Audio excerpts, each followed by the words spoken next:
favor be upon you and 1,000 generations, and your family, and your children, and their children, and their children.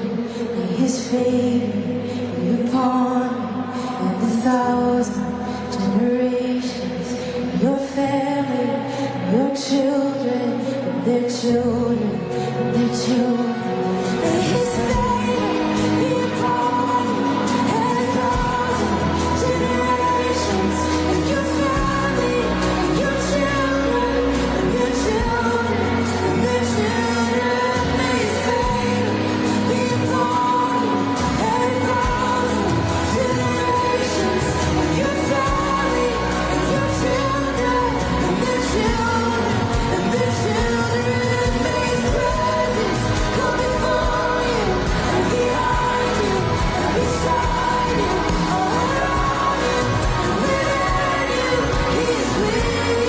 He is with you in the morning and the evening. And you call it, and you call it, and you read it, and rejoicing. He is for you. He is for you. He is for you. He is for you. He is for you. He is for you. He is for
Hi, TJ.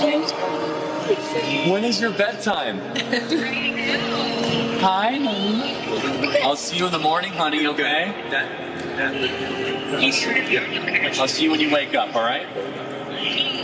I love you. Before he was a leader to millions, he was mine and theirs.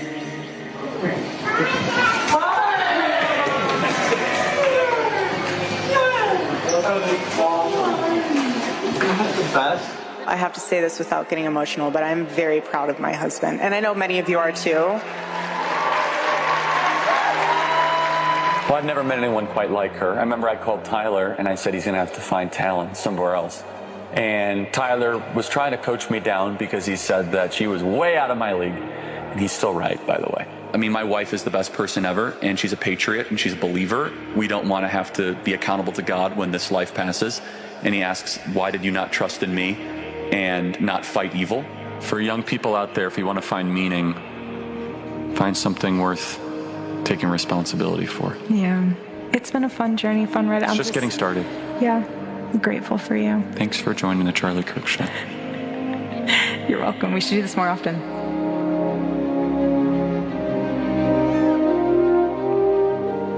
He was 18. No money, no map, only a call from God. My political journey was in the midst of the Obama craze in Chicago. As someone who is generally conservative, I realized this generation, millennials, is going to be the most progressive generation in history if we don't do something about this. We're active in about 15 campuses, and we're growing very, very quickly. And keep in mind, this is not just a flash in the pan movement. We're going to become an institution to give them the power and the confidence to stand up and let their voice be heard. I was 18, no idea what I was doing, no connections, no money, unlimited energy, enthusiasm, and I actually thought this was possible, which was kind of crazy if you think about it. Bill was one of the first people to believe in us at Turning Point USA and believe in me. After he heard me speak, he said, "You can't go to college." I said, "Who are you exactly?" He said, "Whatever you're doing, it's going to be bigger." He said, "You're going to start a youth organization that's going to catch the whole world on fire." Only in America can a young man with a dream and a young man with a dream change the world. So starting in that garage in Lamont, Illinois, that Bill had for us at 217.5 Illinois Street, and growing from that forward was a battle. So the first year, we raised $20,000, which at the time was an unbelievable amount of money, right? We didn't have an office, we didn't have a staff, it was just me just traveling the country doing this pure grit, pure energy, and I was driven by core ideas and core principles that we should be thankful, not angry, to live in this country. Would you agree? We should be thankful, we should be kissing the ground and say we are the luckiest human beings ever to exist, that we are able to live in this country. At this time, America is the greatest country ever to exist, period, bar none. It's the greatest country ever to exist, right? He loved debate because he loved the truth. And the people on the other side of the table because they all were made in God's image. So I go to college campuses and there's a lot of error. We're all sinners. We all live in error. We as Christians are called to go into the public arena to correct error with truth. I'm far more interested in what God wants of me than what I want from God. I have the greatest job in the world. I couldn't be happier. Every day I feel as if what I'm saying, what I'm doing is making a difference. To be perfectly honest, I love the debate. I love the exploration of ideas. I think dialogue is a gift given to us by God. Prove me wrong. I have no notes. I have no AI. I have nothing. Tell me why you're correct. For 3 hours, I will sit there and everyone will watch. It's a gladiatorial match for the best ideas of the West. And their needs changed him, and he changed them. You see, you're being called upon to be a leader, let's say, that's not merely political. That's why my understanding of it. Correct. It's an enormous responsibility. Enormous. I also need to balance, as Christ would say, being as much truth, which of course I'm inclined towards, as love. What is God's plan when I go on a college campus? I just believe I will only tell truth, I will not compromise, and I'll love on the lost. He was no stranger to threats, to being hated, to being doubted. But he went out anyway, for America, for you. Turning Point will live longer than me. That's my mission. He carried his love for the nation in his hand, and in the other, he carried us. You have worked so hard, and I know a lot of you have seen, obviously, his videos on TikTok and all the stuff he does on campus, but no one gets to see him from my angle except for myself and our children. And the sacrifices that he made this year, he's amazing. I'm very blessed. And I would not have been able to do any of it without Erica. When it comes to your child, you are tasked to protect them both physically, spiritually, and emotionally 100% Once you have kids, there is this primal thing that comes into you where if you think you have worked hard before, when you have to go feed a child and provide for a family, you are willing to go to the ends of the earth and push yourself in ways that you never thought possible, and that is your initial and most important task as a father. Every single person in this building, we owe something to Charlie. He was a joyful warrior for our country. He loved America. He devoted himself tirelessly to making our country a better place. He was a critical part of getting Donald Trump elected as president, getting me elected as vice president. And so much of our success over the last 7 months is due to his efforts, his staffing, his support, and his friendship. The media said that Turning Point could never run a ground game. They weren't experienced. They didn't know Charlie, right? You need tremendous talent to do what he's done. Building one of the most powerful youth organizations ever created, Turning Point USA, and I want to thank you, really, Charlie. Incredible. I want you to remember that we did not earn this. This is God's mercy on our country. What he built will endure.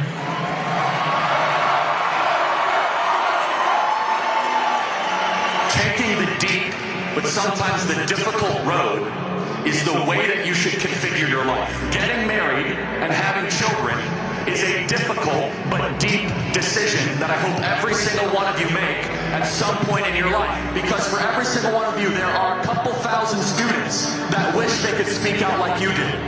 And courage is a choice. It takes no skill to be courageous. You might come up to the microphone and say, Charlie, I don't know my talent, I don't know my skill.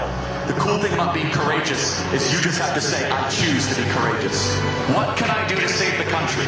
You answer that question every single day because you are doing the work to save this beautiful republic. You are doing something that is bigger than you.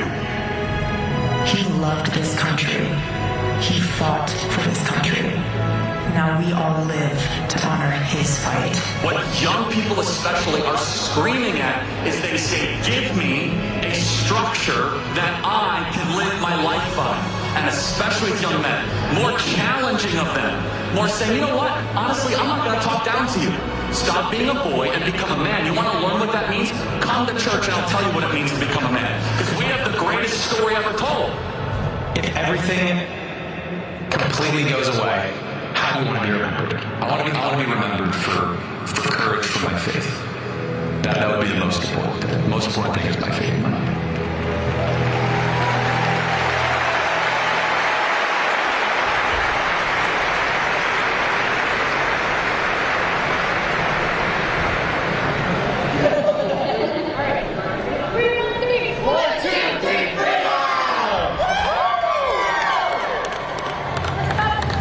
Wow, look at that.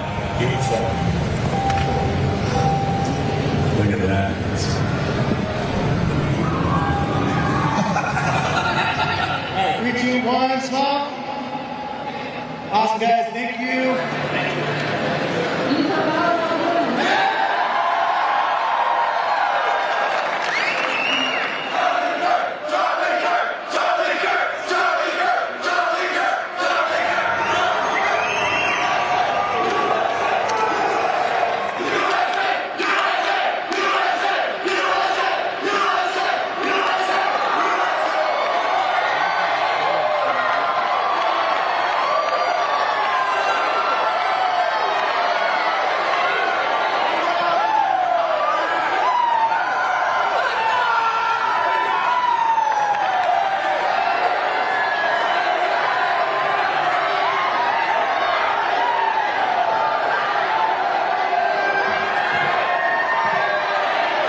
Good afternoon. Charlie Kirk was one of my best friends. The world of politics can be full of transactional people. Charlie wasn't one of them. He was the polar opposite. He loved life, and he loved the people in his life. Charlie led with his faith and fought with his heart. One of the things I will miss the most is receiving a text every morning from Charlie with a daily Bible verse. Charlie would help set the tone of the day for so many of us. He loved Jesus Christ. The other side was terrified of Charlie because Charlie embodied the spirit of MAGA. Always fighting for America, never backing down. He dared to debate. Charlie didn't just step into the fight, he ran towards it. And he always did it with a smile. Charlie knew this fight was bigger than politics. Charlie was more than an activist. Charlie was a modern-day disciple who preached about the greatness of America, not just across our land, but around the globe. Charlie knew that we are in a spiritual war for the heart, soul, and future of America. And he was ultimately killed because of it. I want to share with you the personal side of Charlie. Charlie was funny. Charlie cared deeply about others. Charlie looked forward to the next adventure. For over a decade, we created countless memories. From hunting alligators in Louisiana, to eating seal in Greenland, to countless nights on the patio Mar-a-Lago as President Trump played Phantom of the Opera. When President Trump started talking about the importance of Greenland to our national security, Charlie was one of the first people who thought it would be a great idea to visit. He was also one of the first to fall in the snow upon arrival. But without a beat, Charlie got up and continued onwards with a smile. No matter what, Charlie always marched forward. He embodied the MAGA warrior, never backing down. Charlie was all Trump. When the president had an idea, no matter how big it was, Charlie was always willing to make it happen. One time, on a trip to Louisiana, Charlie forced the group to leave early and fly to New York City. He had to rush and get to Fox News for an interview with Judge Jeanine. When we arrived in New York, it turned out Jeanine wasn't even in New York. She was filming remotely.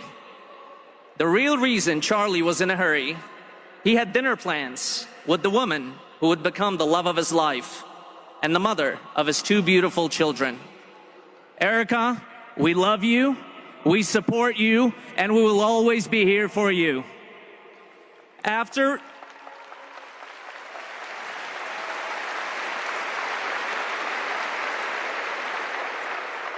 we won the last election, the presidential transition kicked into high gear. Charlie knew the importance of hiring loyal patriots for this administration. And Charlie worked every single day to ensure we got the very best of them in the door. Countless individuals are currently in key roles across our government because of Charlie Kirk.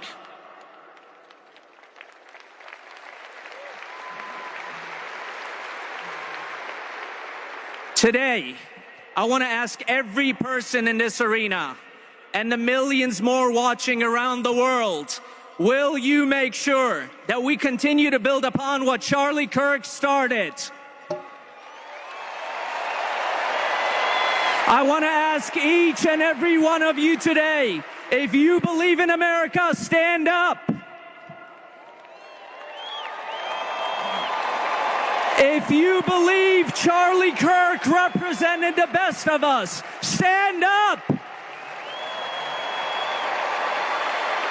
If you believe in the power of Charlie Kirk, his mission, his courage, his conviction, stand up. Charlie, we miss you. We love you. We wish you were here with us today. We will never forget you. Rest in peace, my brother.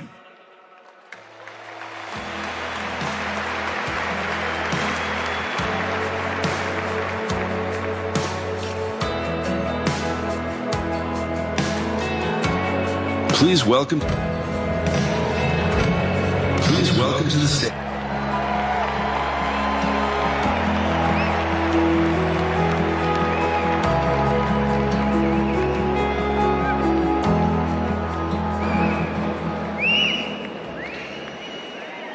Hello, Turning Point. Hello, Patriots. Hello to our fearless President, Donald J. Trump. And hello to millions of Americans all across this land who are gathered in sadness and sorrow to mourn Charlie Kirk, but also to dedicate ourselves to finishing his mission and achieving victory in his name.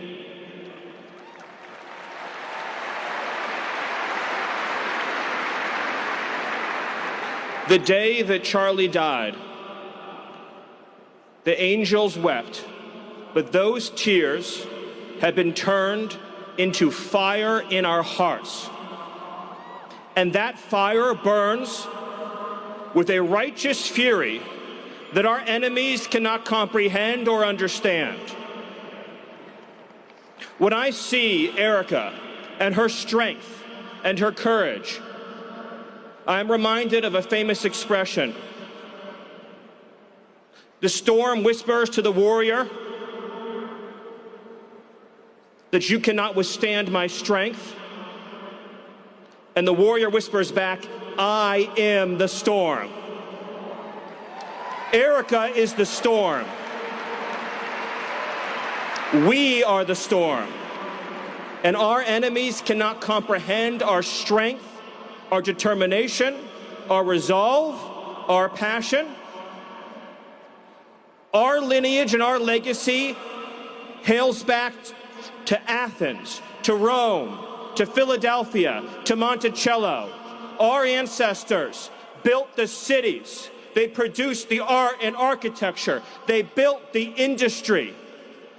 Erica stands on the shoulders of thousands of years of warriors, of women who raised up families, raised up city, raised up industry, raised up civilization, who pulled us out of the caves and the darkness into the light.